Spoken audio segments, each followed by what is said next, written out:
I'm sorry, for some reason the video got cut off, but we're back now, so I hope you will all be back. So what I wanted to say is that the person on the land above you could say that I can do whatever I want on my land. It's my property. So if I want to dump toxic waste into the river, it's my property. Obviously, what you will say and what the government will say, if the government's worth anything, is that no, because what you are doing on your private property is affecting dramatically other people. And so in the same way, all these so-called private acts that are no one's business, yes, actually they are society's business, because we have reliable social science to show that if in your private life you behave in certain ways, society will have to pay the price. And people who have to pay the price have a rational, justifiable interest in regulating the behavior which is taxing them and negatively affecting them. I mean, that's really obvious. And so therefore, if you want a rational society, what if we did this?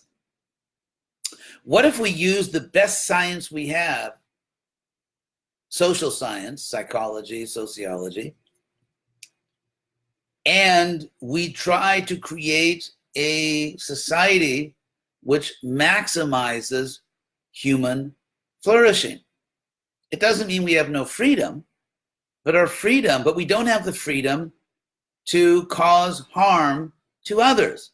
And we know that there are many activities which people are very attached to nowadays, like their freedom to be promiscuous and so on and so forth, or to get children out of wedlock. They're very attached to those freedoms. In fact, the Bhagavatam says, Natasya Nivarananjana, when Narada is speaking to Vyasadeva, who was unhappy because he didn't just preach straight Krishna consciousness, and Narada said, you've given so much license to the people for material life that once people have that freedom, they never want to give it up.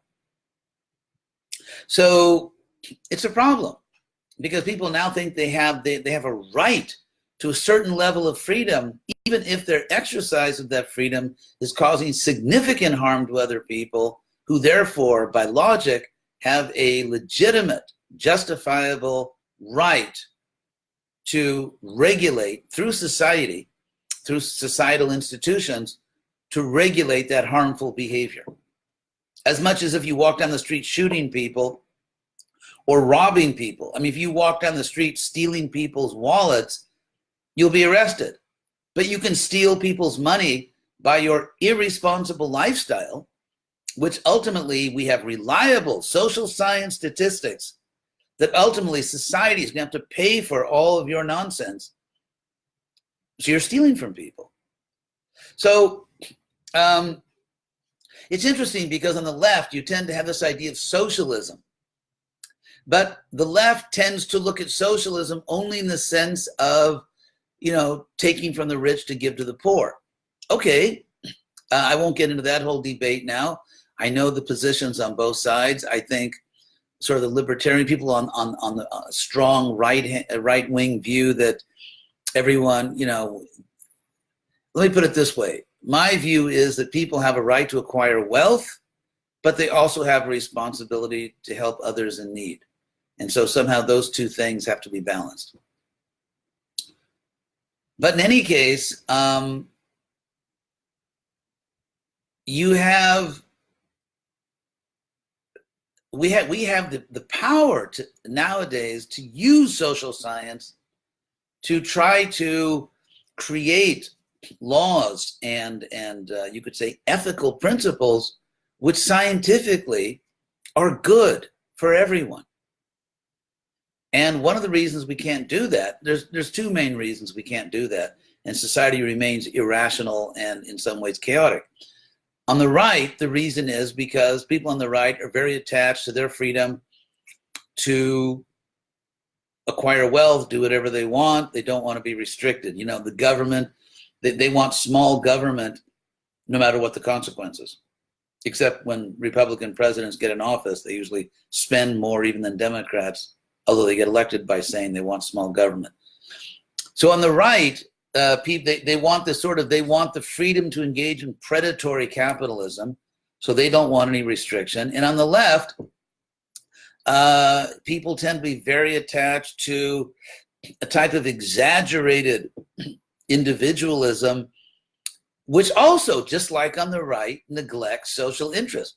So on the right and the left, on the left, if you're, unless you're a minority, they're not really so interested in you. But so on the right and the left, there is a tendency to neglect the general good. On the left also, we have this identity politics. Rather than bringing people together, and on the right too now, you have this sort of white backlash. Rather than bring people together and say, look, we're not our bodies. We're all eternal souls. Let's just all do what's best for all of us. On the left, you say, no, you're a Filipino, you're a Black, you're an Asian, you're a Chicano. And really, rather than letting people just be people and have their own views, kind of like, insisting that everyone be their body, everyone identify with their body, and sort of balkanizing, segmenting, dividing up society into these little racial and ethnic groups, everyone fighting for their own interests, rather than trying to bring everyone together for the common good. Anyway, that's another topic for another day. But suffice it to say, on the left and the right, there is serious opposition to creating a rational society where the laws are scientific in the sense that they enact principles which have been shown to create welfare, happiness, and prosperity for society in general.